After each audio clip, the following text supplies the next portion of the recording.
Salam damai sejahtera, Bapak, Ibu, saudara-saudari sekalian yang saya kasihi.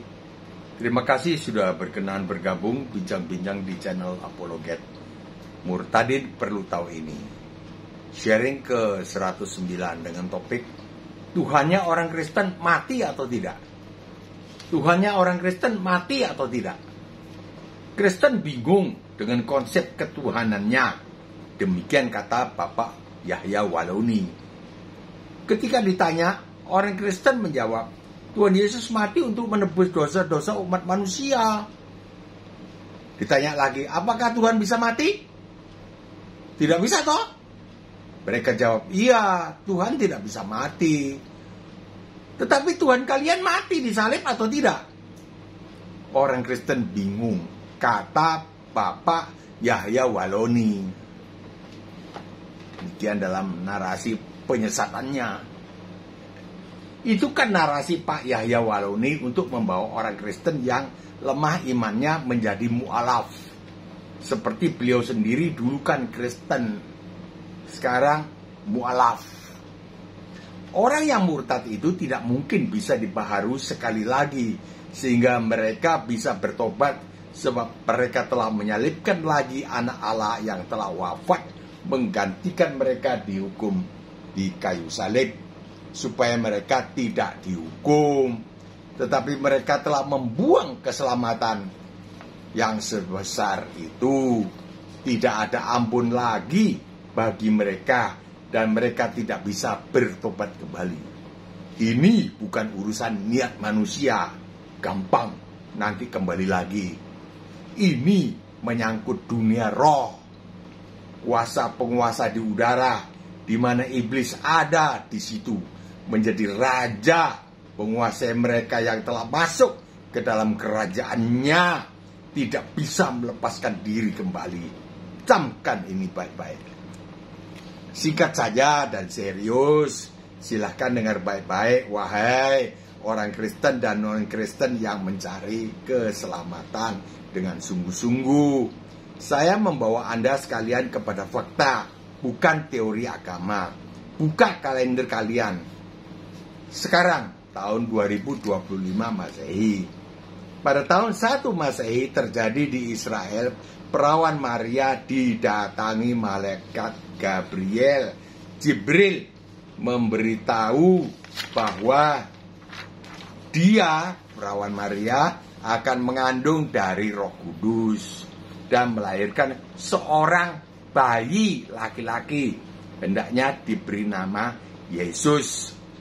Jelas bayi kecil bernama Yesus ini punya dua kodrat, manusia dan Allah. Bukan terjadi dari benih laki-laki dan perempuan. Ketika dewasa, ingatlah baik-baik, bayi Yesus tetap saja punya dua kodrat. Kodrat manusia dan kodrat Allah.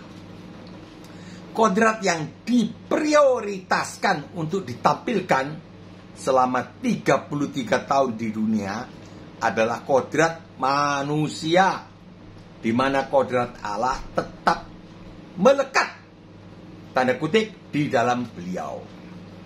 Hal ini ditegaskan oleh beliau di Markus pasal 2, di dalam peristiwa seorang yang lumpuh yang diusung oleh 4 orang temannya di atas tilam, kemudian diturunkan dari atap rumah di hadapan Pak Yesus karena mau menerobos orang banyak. Karena orang banyak tidak bisa masuk lewat jalan darat, ya jalan udara, atapnya dibongkar.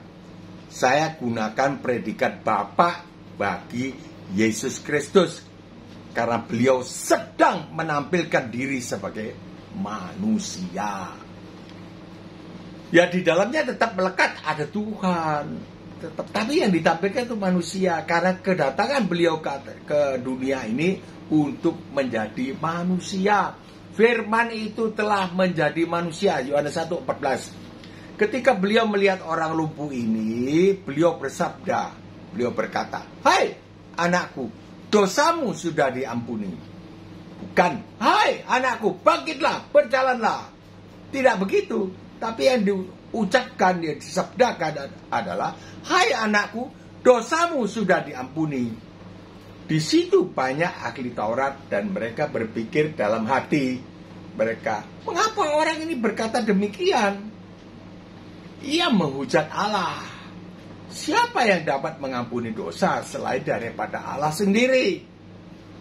Pak Yesus memberi respon. Pak Yesus tahu apa yang dikatakan di dalam hati manusia, karena beliau dalamnya Tuhan.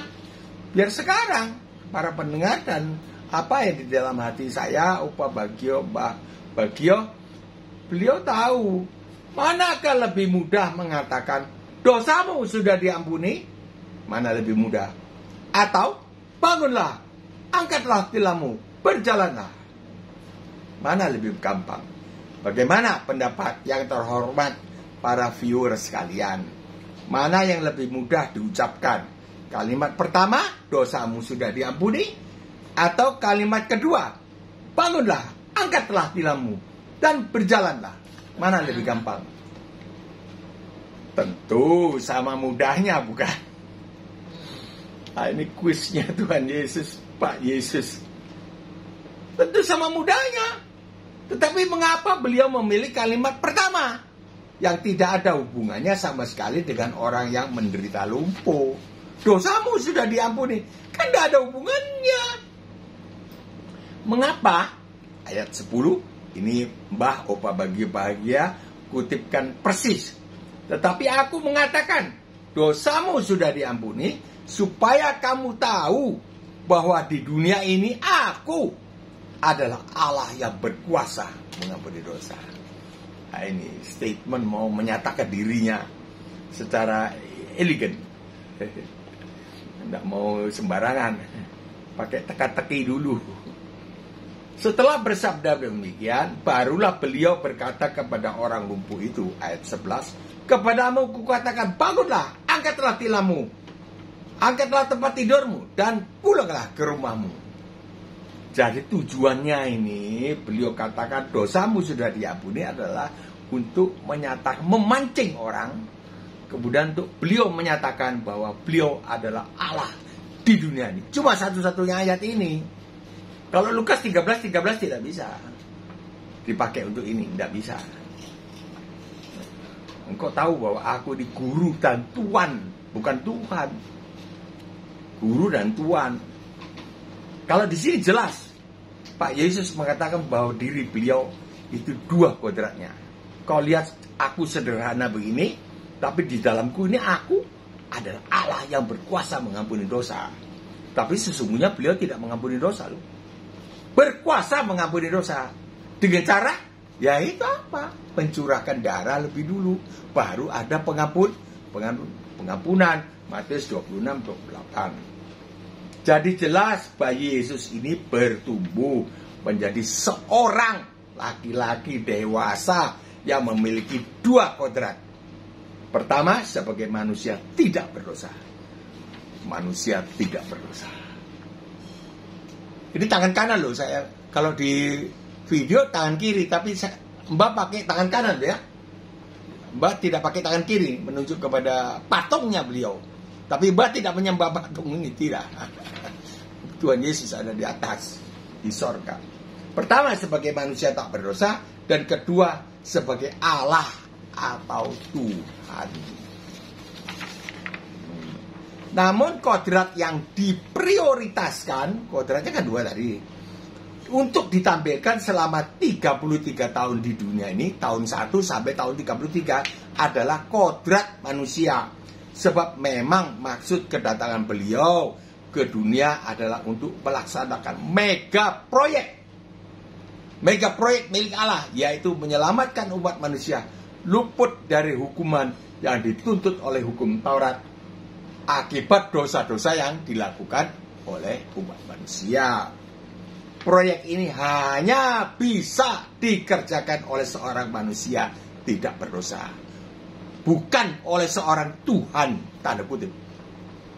Matius 5:17, aku datang untuk menggenapi hukuman yang dituntut oleh hukum Taurat. Aku ini orang.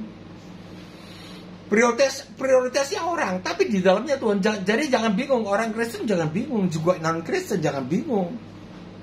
Jangan bingung. Mesti dibedakan. Apabila ada keberatan dengan narasi ini, silakan tulis di dalam kolom komentar atau langsung ke nomor HP Mbah Opa Bagio Bahagia 0852 9898 1948. Kesimpulan, Yesus Kristus memiliki dua kodrat. Sebagai kodrat manusia tidak berdosa. Kedua, sebagai Allah yang menjadi manusia. Yohanes 1:14. Kodrat manusia tak berdosa. Dua, Allah menjadi manusia.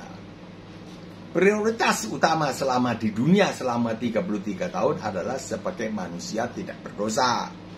Yesus Kristus ketika wafat di kayu salib adalah selaku manusia, bukan Tuhan.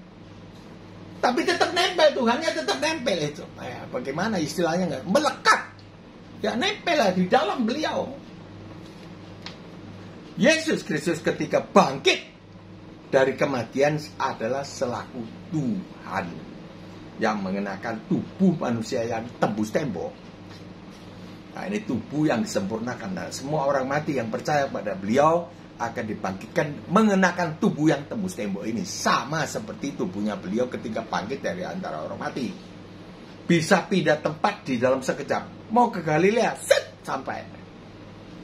Yohanes pasal 20. Silakan baca sendiri supaya tidak terlalu panjang. Yesus Kristus naik ke sorga. Jelas. Tidak dapat disangkal oleh logika yang sehat. Adalah selaku Tuhan. Beliau Tuhan. Sekarang bukan Pak Yesus. Salah kalau bilang Pak Yesus. Tuhan Yesus. Beliau B-nya besar. Bukan beliau B kecil. Kalau presiden B-nya besar. B-nya kecil. Jadi penyesatan yang dilancarkan oleh Bapak Yahya Waluni ini telah otomatis digagalkan oleh pengetahuan yang benar akan firman Tuhan. Bagikanlah video ini kepada keluarga atau teman-teman sebagai perbuatan baik menolong mereka untuk tidak dapat disesatkan menjadi mu'alaf. Tidak dapat. Sampai di sini dulu. Saya mohon pamit undur diri. Insya Allah kita masih diberi kesempatan untuk berjumpa kembali. Kiranya turunlah segala berkat keselamatan di tengah-tengah para penonton video ini, serta keluarganya disertai berkat jasmani, roh, ekonomi yang berkecukupan di dalam nama Tuhan Yesus Kristus. Amin. Tulislah komentar, pertanyaan, atau sanggahan. Bagikanlah video ini. Tekanlah subscribe, Anda akan selalu dikirim video yang baru. Sampai jumpa besok atau lusa. Insya Allah 10 menit saja dan bahkan diusahakan kurang dari itu. Semoga salam damai sejahtera.